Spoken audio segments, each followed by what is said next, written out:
So today we're talking about an aspect of mental health that I think really impacts a broad swath of individuals, and that is anxiety.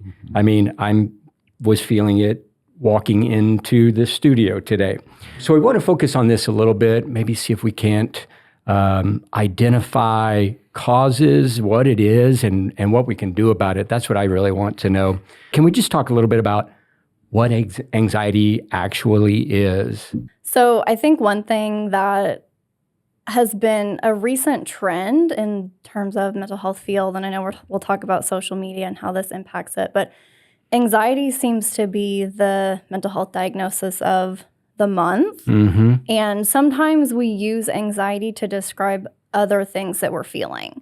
Yeah. So it's a term that we say, I'm feeling anxious, when we might actually be feeling embarrassed, or I might be excited because I'm anticipating something. And so I think we don't always have the language that we need to talk about anxiety. Mm-hmm. And so that's one of the things that we work with when we're working with our clients is you say you're feeling anxious, but I actually think it might be this other feeling that you may not have the words to describe yet. Yeah, that's a great point. I think it gets confusing too because we use the same word to mean different things. So anxiety is a normal emotion. And so it may be confusing to some people who are not familiar with mental health to say, well, why would you treat that? I mean, everyone gets anxious every now and then. Mm-hmm. And there's a difference between normal anxiety and an anxiety disorder. Yeah. Right? So we really have to kind of focus in on that word disorder and kind of define that a little bit. And so whenever we are evaluating someone for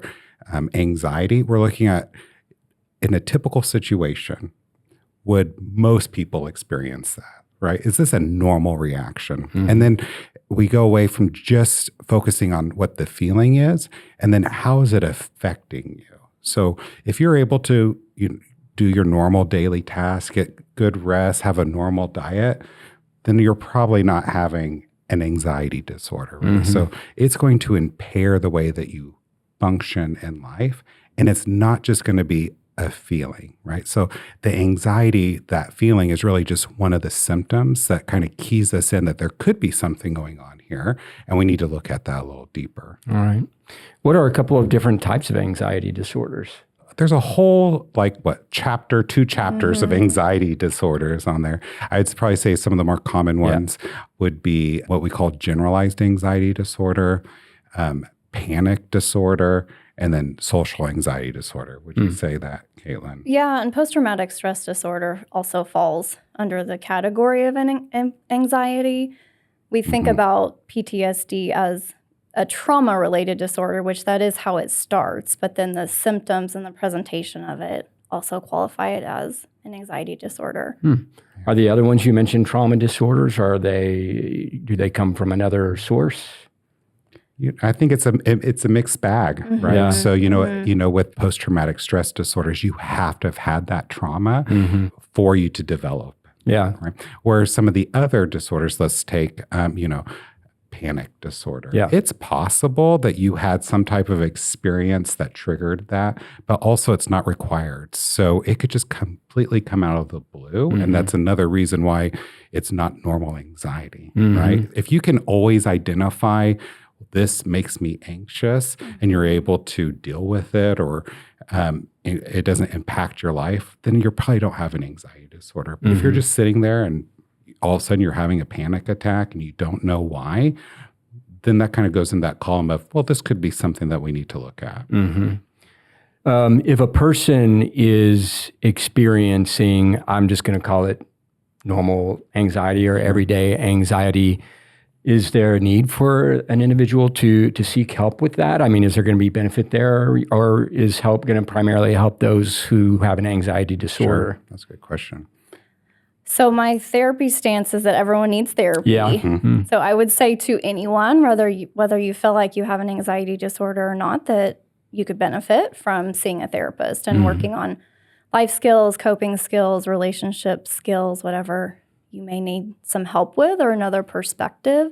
I do think that, like Dr. Lahr was talking about the disorder piece, sometimes there are clues or hints that something might be developing whether it's with a child, you have a child that's highly sensitive and is reporting anxiety about going to school every day, or they're afraid to go to bed every night, or even as an adult, if you start to experience more and more anxiety, sometimes that's leading into an anxiety disorder. So it's always best to get some help with that before it spirals into something else. Yeah. I don't think it's ever a bad idea to ask a second opinion of what's going on. Yeah. Right. Yeah. And it really, it's really an umbrella term, anxiety, because it affects different people different ways.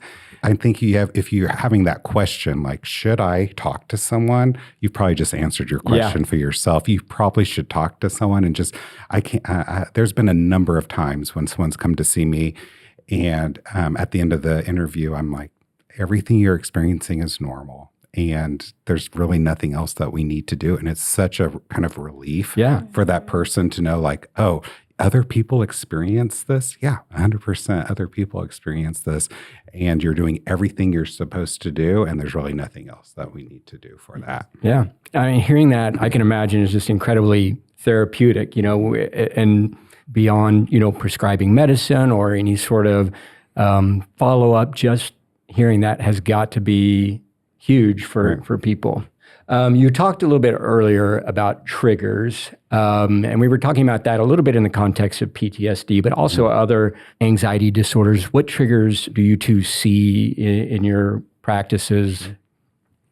Definitely if you've experienced a trauma, anything that reminds you of the trauma, or if the scenario is very similar, whether it's in your home or in a public place, to the time and place where that trauma happened, that can be a trigger. But one of the things that we don't talk about frequently is that life transitions can also trigger anxiety sometimes. It can trigger any severe mental illness or struggles, but life transitions like the death of a parent, the birth of a child, children moving out of the house, job change, moving in terms of where you live, all of those things can also bring up things that maybe you thought that you had already dealt with and they were in the past, but just that change and the stress of those life transitions can sometimes bring those things back.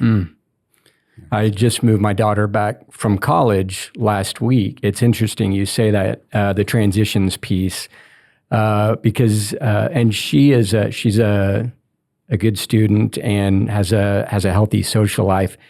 And I could sense in our conversation that she was, feeling a little something because she was telling me she had created this life for herself at school, at college, and she's having to leave it for a little while. She'll go back. She's a freshman, so she'll be back in the fall. But I think that the life transition piece, I wonder if sometimes we play it down a little bit because we're like, oh, well, yeah, of course I'm going home from college So I can see that being a significant one.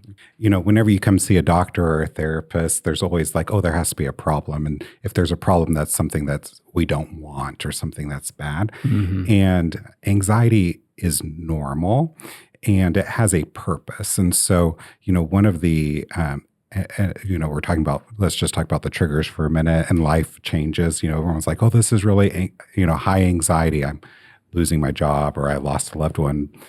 But any transition can cause anxiety. And so looking at, what is the purpose in the brain? Anxiety is that red alert system, danger system in the brain. It's supposed to cue you in that you need to take action or just be more aware of your surroundings. And so, I'm sure you probably had the same example in school as we did. It was like, if you're in the forest and a bear walks out, you're going to have what's going to happen. Your heart's going to race. You're going to get tunnel vision. And you're going to want to run, that fight or flight, right? That's anxiety right there. And that makes sense in some of these situations, right? It becomes a disorder when that part of your brain is just getting triggered, maybe for no reason at all.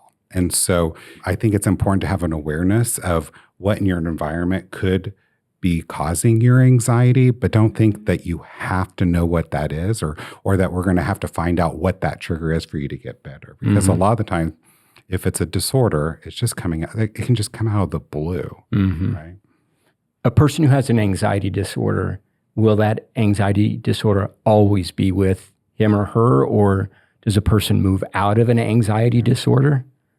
Well, first, everything's on a spectrum, right? So there's people that have very mild anxiety to very severe anxiety disorders. But as a group, this is a very treatable disorder. And of all the things that we do every day, it's one of the only ones where therapy is recommended first line over medication, and only in real severe cases do we have to be on both. It is probably one of the more treatable disorders that we have, and definitely not guarantee that you're going to have it or have the symptoms of it ongoing. And like what you said about it serves a purpose, because the goal is not to stop all feeling. Right. The goal is not for me to never feel anxious or to make this go away completely. In therapy, you can learn how to manage it or how to separate out the way that you're feeling from your thoughts or your behaviors. But there is a purpose to that anxiety, and sometimes we need to relearn what that purpose might be. But it's not that we're trying to squash everything so we don't ever feel it ever again. Yeah, and that might be one of those misconceptions we were talking about earlier, that anxiety is wrong, or you are wrong, or there's something wrong with you. If you're feeling anxiety, we have evolved to experience anxiety. It's a life-saving feature. So we need it. Yeah. People don't like to be uncomfortable. Yeah. And so sometimes that's our job too, to determine, is this really anxiety or is just discomfort? And there's a big difference there. They can feel the same, but they play out very differently. Do you think that anxiety has become more popular in the world we live in today? Is it becoming increasingly, and popular probably is not a good word for it, is it? But common. How about common? I'm picturing like, the in high school, the popular, like, which of our diagnoses, or what's going to be the mean girl diagnosis right now? Who's going to get voted most popular, most congenial? Right. Where are you on that list for anxiety? Ooh, let's throw out social media here. Yeah. I do think it's become sensationalized. Yeah. But truly over COVID as well. There was a lot of anxiety about many things. Am I going to get sick? Am I going to lose my job? When am I going to see my family again? So there was valid reasons for that. But I do think as a whole, we've had a hard time coming down from it.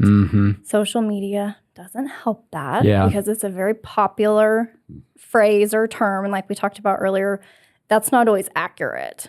So we may not have the language to describe what we're feeling, but it may not be anxiety. Social media hasn't given us the tools to really talk about what's happening. Yeah, that's a good point. It has presented the issue, but it hasn't presented anything to help us with it. That's interesting. Yeah, I think social media has a lot of great aspects to it, and I'm glad it got the word out, right? So we're talking more about mental illness, we're talking more about anxiety and other disorders, but like you said, it hasn't resolved the issue.